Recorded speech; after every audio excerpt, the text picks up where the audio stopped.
காரைக்கால் பகுதியில் கடல் சீற்றத்துடன் காணப்படுவதால் கடற்கரை பகுதிக்கு செல்ல பொதுமக்களுக்கு தடை விதிக்கப்பட்டிருக்கிறது. இது குறித்த கூடுதல் தகவல்களை நேரலையில் வழங்குவதற்காக இணைகிறார் செய்தியாளர் கோகுல். கோகுல், என்னென்ன விஷயங்கள் அறிவுறுத்தப்படுது மக்களுக்கு? அங்க இருக்கக்கூடிய சூழல் எப்படி இருக்கு, விவரிக்கலாம். ஆழ்ந்த காற்றழுத்த தாழ்வு மண்டலம் இன்று இரவு புயலாக மாறி நாளை பிற்பகலில் கரையை கடக்க தொடங்கும் என அறிவிக்கப்பட்டிருக்கிறது.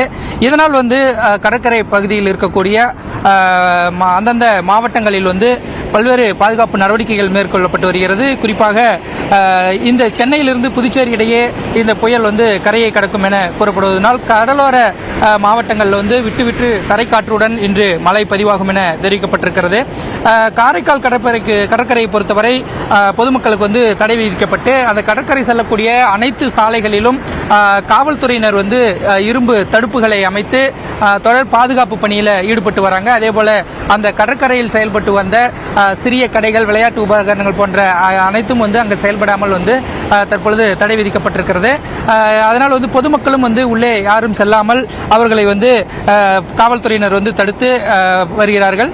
குறிப்பாக காரைக்கால் துறைமுகத்தில் 5ஆம் எண் புயல் கூண்டு ஏற்றப்பட்டிருக்கிறது.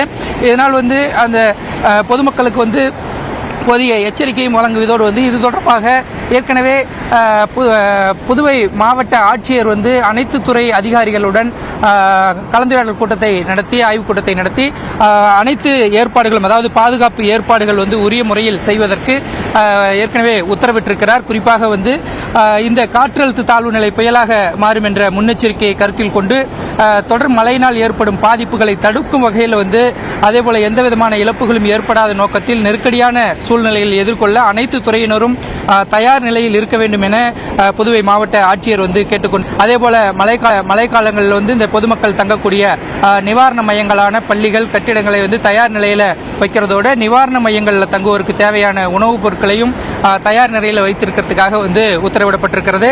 அதேபோல மழைக்காலத்தில் தேவையான மருந்துகளை இருப்பு வைத்துக் கொள்ள வேண்டும் போன்ற பல்வேறு விஷயங்களை அந்த ஆய்வுக் கூட்டத்தில் அறிவித்து அனைத்து துறையினருக்கும் அறிவுறுத்தப்பட்டு மிகுந்த எச்சரிக்கையோடு இந்த பாதுகாப்பு பணிகளை மேற்கொள்ள ஏற்பாடுகள் நடைபெற்று வருகிறது. தற்பொழுது குறிப்பாக இந்த பிற்பகலில் இருந்ததை விட தற்பொழுது இந்த கடல் வரக்கூடிய அலை, அந்த சீற்றமானது சற்று அதிகரித்து காணப்படுகிறது. சற்று உயரமாக அந்த அலைகள் வரக்கூடிய அந்த காட்சிகளை நமது ஒளிப்பதிவாளர் கிருஷ்ணா தற்பொழுது நேரலையில் காண்பித்துக் கொண்டிருப்பதை நாம் பார்க்கலாம். இந்த பகுதியில் புயல் இக்கரையை கடக்கும் பட்சத்தில் நாளை இன்று இரவு முதலே மழை பெய்வதற்கான வாய்ப்பு இருப்பதாக தெரிவித்திருக்கிறார்கள். கடல் கொந்தளிப்புடன் காணப்படக்கூடிய நிலையில் அந்த காட்சிகளோட விவரங்களை கொடுத்தீங்க. நன்றி கோகுல்.